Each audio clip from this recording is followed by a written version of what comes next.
The reason why I asked you earlier, because I needed to clarify on the word restoring, because I think the word restoring is not the right word. It's retrieval based on your description as to its functions. Why did you choose to focus only on law enforcement officers as your main respondents?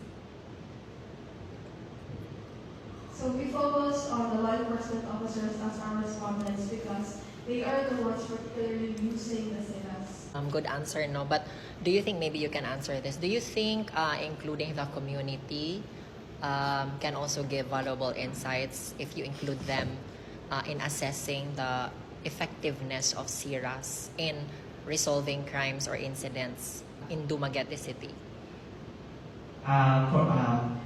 The community, ma'am, the purpose of the SIRAS, ma'am, itself is for the good for the community. But did you experience personally certain harassments as female criminology students?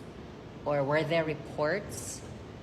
Given that historically, gender stereotype is a global issue right now. And as a woman, people see it as fragile. And So what specifically inspired you to focus on RA 9995? What about technology? What about the phone? so thank you for that question, ma'am. So how will you measure the level of awareness? You have an example of your questionnaire. Maybe you can share an example of the items included in that questionnaire. Is that correct? Okay.